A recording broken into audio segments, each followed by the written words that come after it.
¿Qué tal, Yep. melómanas y melómanos? Espero que estén muy bien. Bienvenidas y bienvenidos a las entrevistas rayadas, algo que no tenía hace mucho tiempo en el canal. Tenemos un invitado bien especial el día de hoy para presentar este libro, que es el nuevo libro que salió de Club de Fans, de la Editorial Club de Fans, llamado Sobre el disco clásico de Yo La Tengo and Then Nothing Turned Itself Inside Out. Tenemos a Elliott Simpson desde el Reino Unido. Esto va a ser una entrevista en inglés, así que obviamente le pondré los subtítulos para que todos puedan entender lo que estamos hablando. So, Elliot, thank you so much for being here to make this interview.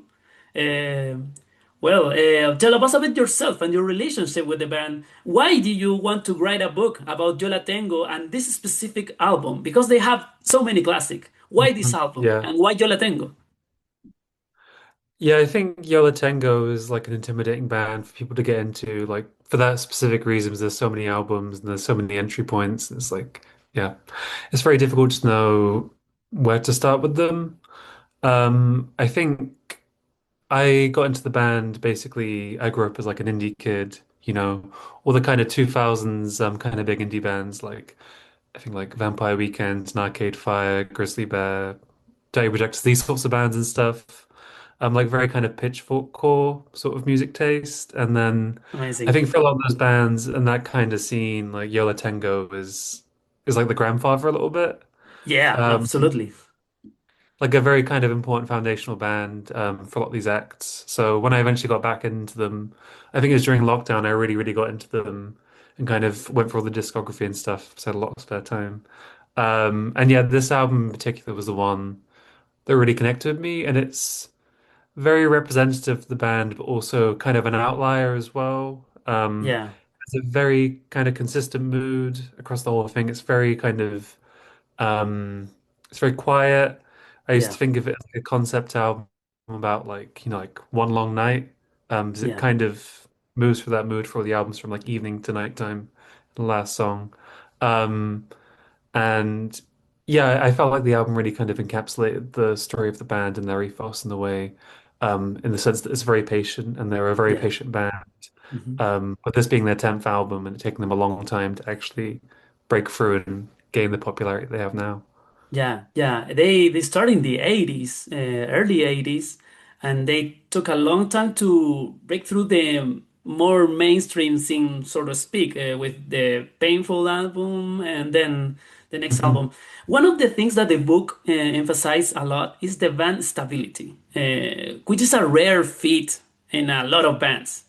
Uh, what do you think is about Yo La Tengo that allowed them to stay together for so long and make so much different music with the same lineup? Uh, Mm. what do you think is that? Yeah, that's a really good point. I think yeah, because I read like loads of like band biographies and stuff, and like a lot of them are like very kind of high tension, a lot of drama. Yeah, in the introduction to the book, I talk about Oasis and the Beatles, Yeah, which were like yeah. the two bands that That's I the heard. blueprint to make a drama in the band. Exactly. Yeah, yeah. Yeah, Like the drama is like the myth making is like as important as the kind of music in some senses with those bands, at least for me. Whereas Yo La Tengo, like you said, they're like the opposite to that. Like they're more of a kind of reflecting the album art of this album with the house and the suburbs. yeah, They yeah, kind yeah, of resemble a nuclear family. Because you have Ira and Georgia, who are like the couple at the center of the band, and yeah, they've been part of the band since the beginning, 40 years. And yeah. then James, who's been the bassist for 30 years, is, almost like the child in that family.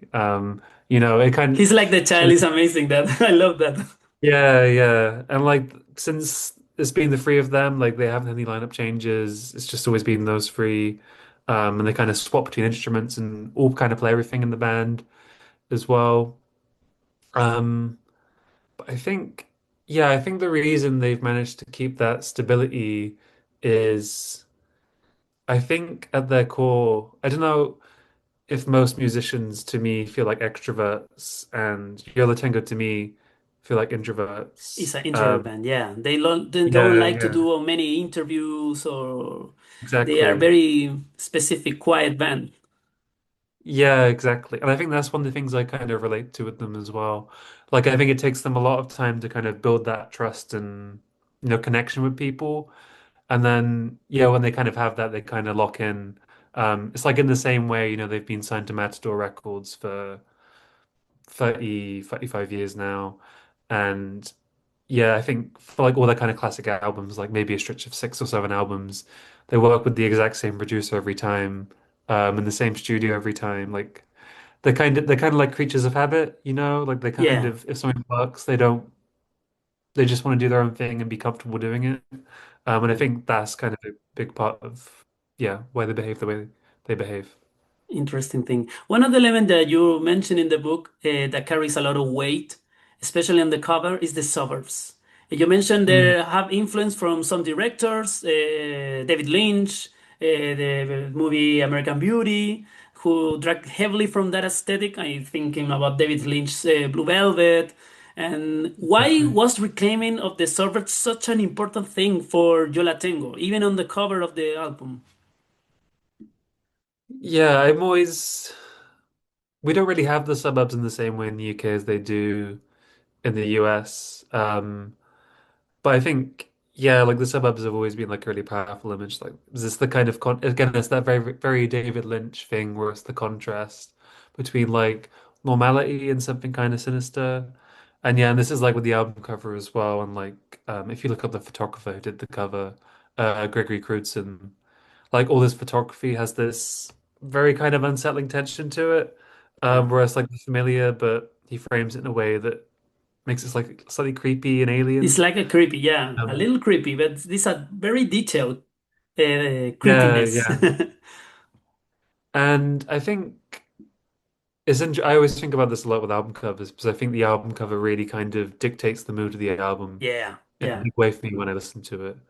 Like I always kind of think of albums as daytime albums or nighttime albums, depending on the coloring of the album. yeah. You know, I think so. It's a very special thing, and this album cover it tells you a lot. This is gonna be a really moody album. yeah, yeah.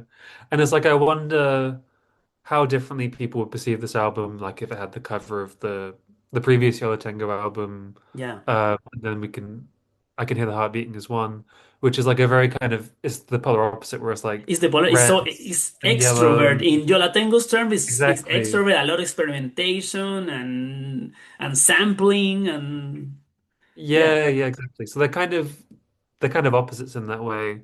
Um, so I think the reason they kind of use the suburbs as a symbol is yes, to kind of reflect the more confessional mood of the album.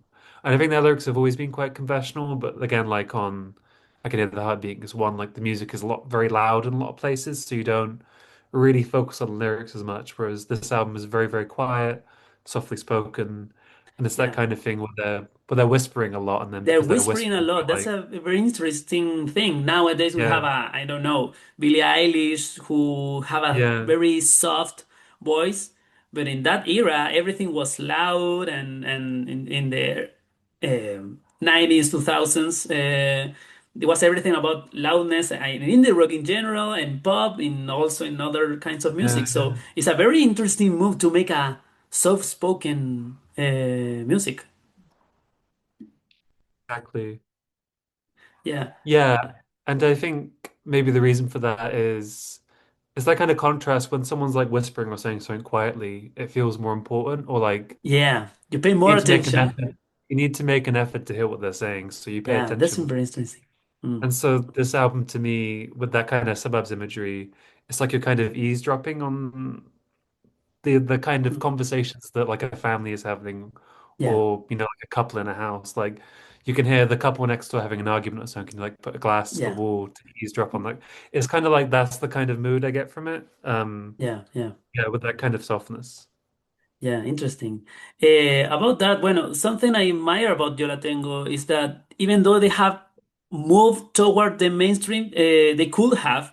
I imagine in some point they made some videos and something like that. Mhm. And you mentioned the REM example. They start like a college indie band, but they broke in the mainstream. But they Yeah. fell apart finally. And but Yo La Tengo still around. Do you think that the Yo La Tengo's career made a proof that it's possible to make a living without selling out? Yeah, the REM example is interesting as well because I think that there are a lot of parallels between the Yeah, bands because even though REM got like really, really big, like a lot bigger yeah. than Yo La Tengo, And like make a big I think albums. The albums, the mainstream albums are great as well. yeah, yeah. But I also feel in the same way like they're always kind of doing it never felt like they were kind of doing a conscious pivot to the mainstream for me. Maybe like they well maybe at some points, but suddenly just kind of committed to doing what they want to do.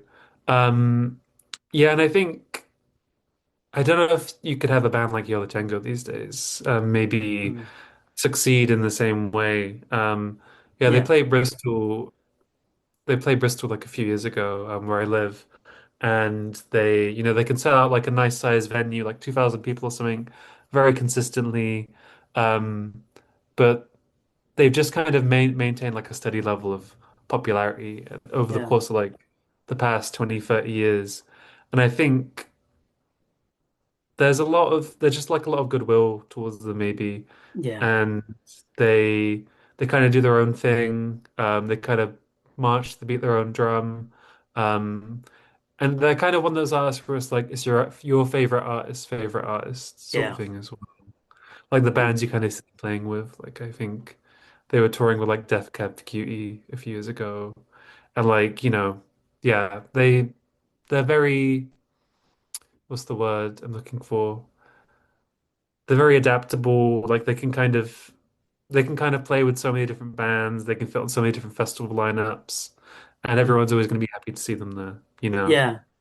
Yeah, and they can change the mood in the festival. This festival will play that I don't know, the more Yeah, yeah, warm, cozy music, and this will make a just pure noise and yeah. improv noise for It, 30 the minutes. I don't know. the last time I saw them was like at this festival in London a few years ago, and like I brought my friend along, and I was like, "Oh, you're really gonna love this band," you know. I thought they would be like more into like the softer stuff, and Yeah. then they had a 30-minute slot in this festival like in the middle of the afternoon. And they just did like a 30-minute version of what's the song called? Pass Me the Hatchet. Do you know Okay. this one? Yeah, yeah, Where yeah. Okay. it's a very like long, repetitive Yeah, noise yeah. song. It's like a mantra song. Yeah, yeah, it's like the bass line is exactly the same for like half. They just Yeah. played this for half an hour and that's what they did. And it's just like, you That know, was the show. yeah, yeah, they have many sides. So, what do you think your friend think after? I don't think they were fully sold on the band. Yeah. Okay. I understand. I understand. Well, about this album, and then nothing turned itself inside out. It's a very cozy album, but they Mm. explore the noise in the coziness. I think it's not. I don't know, only acoustic, warm songs only, but they managed to make this album a very long, cozy album, but a lot of different elements between them. What is your favorite part about it? What is the thing that makes you interested about the sound of this album and the influence Um, and the influences that they drop? Because they listen a lot of music, and that's clear when you hear Yo La Tengo's music. yeah, yeah, for sure. I think. Yeah, it is a very cozy album compared to the albums that come before it. Yeah, like the previous one was very kind of noisy, and Yeah. this one does have like a couple of noisy songs on it. Has like Cherry Chapstick in the middle, which is Yeah, like a yeah. very kind of classic kind of. Almost Sonic Youth thing. Almost a Yeah, Sonic yeah, Youth yeah, song. Yeah, yeah, yeah. And I know like some fans really hate that song because it kind of because it kind of breaks up the flow of the album. Like you could yeah, almost you could almost use it as an album to listen to when you're drifting off to sleep, because it is very kind of quiet and hushed and yeah, whispery. And like you would get to that song, then you would wake up again if you were trying to yeah, yeah, do that. I think my favorite kind of my favorite way the band kind of play with their influences and sounds on the album is I think like the most popular song on the album is You Can Have It You All, will have it all. Yeah, yeah, which is the cover of the George McCrae song from the 70s, yeah, like a kind of B-side, lesser known single by him. yeah, yeah, yeah. And it, yeah, it's just the way they kind of flip that song, and you know, it feels very sincere and soft. And even though the lyrics are very general, which I think the band generally avoid, like they normally have very specific lyrics, like it just kind of works. Like, they really, really sell the song. And I think maybe in the book I say it sounds like, someone's like doing karaoke or like trying to serenade someone Mm, else, the yeah. lyrics. Yeah, you say in the book that they call it an intimate album. They open their hearts because they're introverts and they don't talk Yeah. about themselves.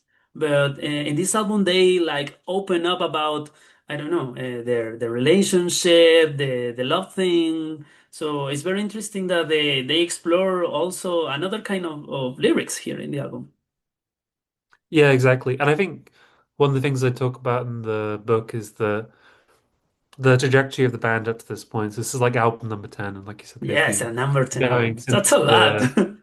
so they've been going since like the early 80s. I think their first album was like Yeah, 1983, 1984. And if you go back and listen to that album, which the band haven't scrubbed it, but you can't find it on like streaming services and stuff. Like you kind of have to go on YouTube to listen yeah, to in it and think. YouTube. Yeah, Yeah.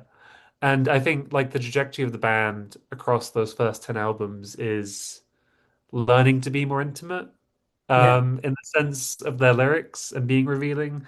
Like on the first album, there's a certain level of affront they're putting up. yeah, And then like slowly over time, they take it down bit by bit. And as they do this, they get more acclaim, like people more into their music, and they slowly lower it. And then this kind of feels like the summit of that, where like again everything's stripped back. The yeah, lyrics are very kind of personal, um, and yeah, that it kind of backfired for the band a little bit as well because then, um, obviously they were kind of at the height of their popularity at this point as well. So when people went to interview them, they kind of wanted to ask all these personal questions and stuff yeah, about yeah, Georgia and Ira's relationship and stuff. yeah, So yeah, yeah, I think they kind of toned it down a bit after this album. So it's kind of like I'd say it's like their most intimate personal album. yeah, yeah. But then they made a lot of albums with different sounds. And looking back from this album, how do you think the band is positioned today? Because I remember the last album, This Stupid World, received a lot of acclaim as well. Personally, I really love that album. So, do you think that this album um, in retrospective, how do you see today this album in today's moment of Yo La Tengo and the career of Yo La Tengo? Why do you think this as a high mark in their discography? I think. Yeah, it was interesting when I was writing the book as well, when you go back and look through contemporary reviews of this album, and like they were less positive. I think the album is looked at more warmly now than it was at the time. Ah, Like I okay. think, Pitchfork, number one Yo La Tengo fans, like they were Yeah. kind of lukewarm on this album when it came out, and like the Pitchfork founder like reviewed the album and stuff, and he's like, I'm not sure about this one. And I think yeah, it's a little bit of a left turn from what they were doing before, but I think retrospectively, it's a lot of people's favorite album. Yeah, a I lot. saw the one before it, Yeah. like A lot of Yo La I think Tengo's it has fans a love this album to death. yeah, like it More has than a the really previous album. And the previous album is more a rock acclaimed, I think. yeah. I can hear the heart beating as one. I think that album is more like a rock album. The rock fan would love that album more. Mm. But some people' personal favorite is this album. Yeah. This feels more like the underdog choice. Do you know what Yeah, I mean? Like the one where it's like the con like oh I can hear the heart beating one is generally seen as the Yo La Tengo album, but yeah, this is yeah, actually my favorite one. So it's kind of positioned as that sort of album. Um, yeah, and maybe part of the reason for that is again it's like very kind of singular in the discography. I don't think they did another album like this again in yeah. terms of that kind of quietness and overall mood. Um, and maybe as much as the album before, it's like the album after it, Summer Sun, which I really like, but it's generally seen as like one of the band's weaker albums, I think. Mm. Like maybe the kind of end of the Imperial phase, like the stretch of four albums building up to this one is Yeah, they like are kind of all touchable and agreed to they're be. untouchable albums. Yeah, they have the high standard there. Yeah. Um, But yeah, I mean, like I think the albums they've released since this one, I think it's probably like another 10. I think a lot Yeah, of those are really, really fantastic albums, like you said. Yeah, yeah, This Stupid World is like a really, really, really good one as well. yeah. And the album that comes next to this album, Summer, I Summer don't. Sun, yeah. Yeah, yeah, that's another really good album after this one. So they have a really big moment there. Yeah, yeah. Yeah. One of the factors that trigger this change in sound that you mentioned in the book is the studio environment. Hmm. There's a famous David Byrne book that mentioned how physical space determines the type of music you created. Could you tell me a bit more about that? Yeah, so um I think with this album, yeah, they had to move to a new rehearsal space on this album. And I think yeah, the sound of the album was very kind of um determined by that space in terms of I think they had a lot of noisy neighbors in this place. It was kind of they were kind of removed from their home a little bit more. And yeah, again, kind of going back to that point I made about the band striking me as like introverts, like very quiet, self-contained in their bubble sort of people. It's that kind of reaction to like all the noise around them is like to shrink yourself down a little bit into this small place. Um, and yeah, I think there's kind of like a long, yeah, Hoboken is a city where the band is from. Um, but when you compare it to New York City, it's a very, very small city. Like it's more kind of suburban, small town, very working class. And yeah, I think like the suburbs imagery and that kind of small town energy of the album is kind of hearkening. It's kind of like a longing for that space a little bit, if that makes sense. Yeah, yeah, yeah. It I makes kind a of lot of see in the sense. mood of the album. Amazing. Well, Elliot, that's a lot of my questions. I thank you a lot for this time in my channel. This is a very niche channel, but a lot of music lovers and a lot of Yo La Tengo's fans. So thank you so much for being here. And people just get this book. It's in a lot of places. The Editorial Club de Fans. This Elliot book is a really good reading, so check it out. And Elliot, thanks again. Yeah, thank you for having me. Yeah, well, see you around. Thank you so much. A las melómanas y melómanos, muchas gracias por darse el tiempo de escuchar esta entrevista. Por favor, vayan a buscar el libro. Y bueno, nos estamos viendo la próxima vez. Cuídense mucho. Chao, chao.